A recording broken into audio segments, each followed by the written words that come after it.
Welcome to another Foundry Virtual Tabletop development video update.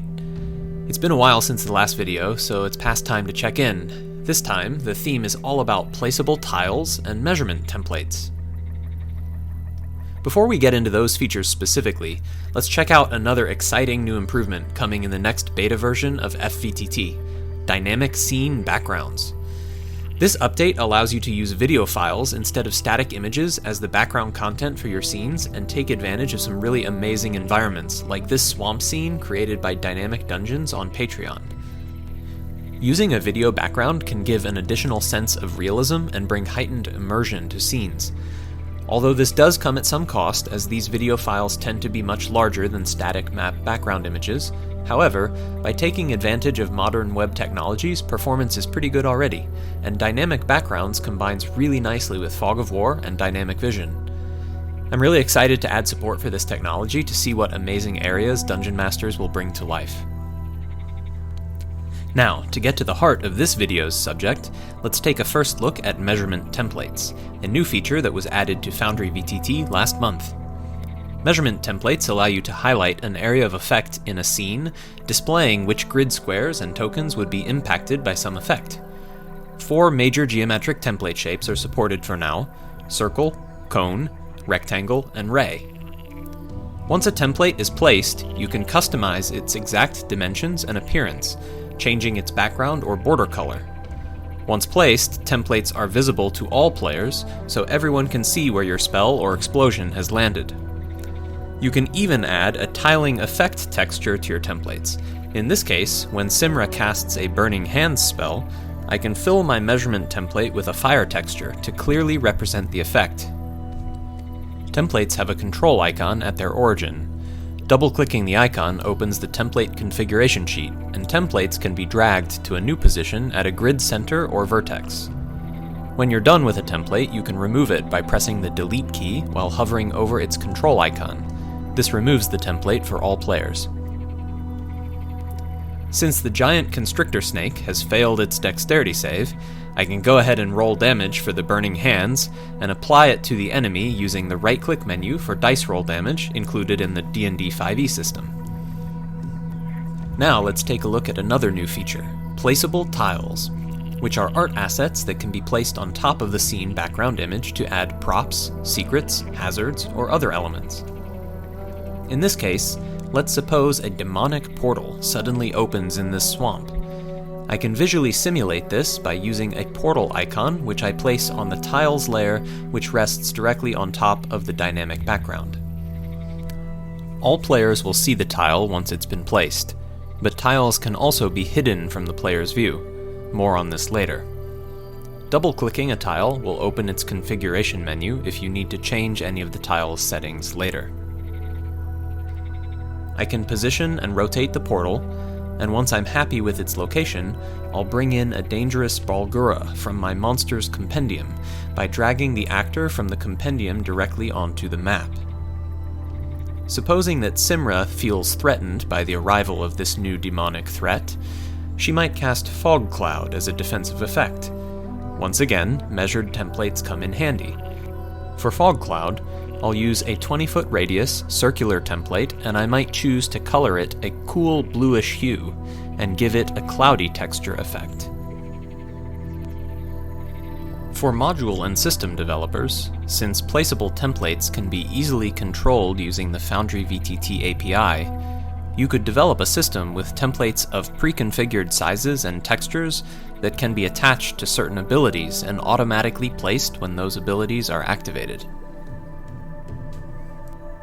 Let's fast forward through another use for placeable tiles. Foundry VTT is not a dedicated map-making utility, and therefore is pretty feature-light when it comes to map creation. There are cases, however, in which you might want to assemble a map on the fly, using an existing tile set. The Placeable Tiles system makes this possible. In this clip, I'm creating a small island using the Build Your Own Docks and Coastlines assets created by David Hemingway. I can copy and paste tiles using Ctrl-C and Ctrl-V, and rotate the tiles until I have an island configuration that I'm happy with. The tiles will snap to the grid, but for large tiles like these, it's often easier to get the positioning right if you use the arrow keys, which will shift the tile by 1 grid unit each press. The tiles system in Foundry VTT is still quite new, and I'll be expanding it to add more features with future releases, including a way to have a visually browsable library of tile artwork which can be placed in the scene using a standard drag-and-drop workflow. Within a minute or two, I've created a small map that is ready to use for a random encounter or a quick adventure. I can get my party tokens placed, and since this is an outdoor area in daytime, I can check the Global Illumination option in the scene configuration to allow players to see the whole area. Let's create another dynamic map, showing off yet another beautifully animated scene from Dynamic Dungeons. For animated scene backgrounds, most standard web-compatible video formats are supported, like MP4, MPEG, WebM, or OGG. This scene is a snow-covered forest, and I've moved all my player characters over here from the island map by selecting the group of tokens and using a copy-paste workflow to move everyone at once. I'll show another example of using the tiles layer as a way to add props to a scene. For this scene, I'll plan to add the carcass of an animal, ravaged by some predator that perhaps the party is hunting. I imagine this clue might not immediately be visible, perhaps because of all the snow, so I can make the placed tile hidden from the party at first by using its visibility toggle button. Once the ranger in the group, Dahlgrim, finds some tracks and comes over to investigate, he rolls a perception check with advantage since snowy forests are his favorite terrain. And he finds the carcass, which can then be revealed by once again toggling the tile visibility. A key design distinction with Foundry VTT is that hiding or revealing content doesn't involve moving objects from layer to layer, but rather just changing each object's visibility state within its layer. I want to also take a moment to mention some of the other exciting features which have been added to FVTT in the past month. Improved performance of dynamic lighting and fog of war, support for negative light sources which add darkness to an area, token elevation tracking, revamped dice roll tooltips with support for fate dice, and improved audio controls with user-specific customization.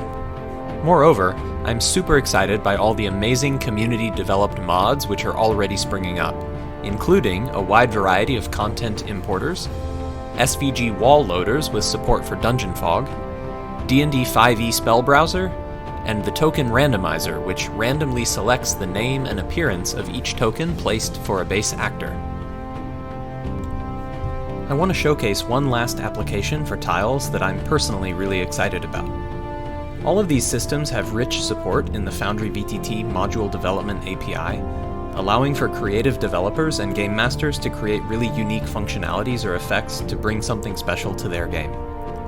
I'll demonstrate this by placing a spinning blade trap in this Thieves Guild hideout map. What I really want to do, though, is write a very simple script to add to my world.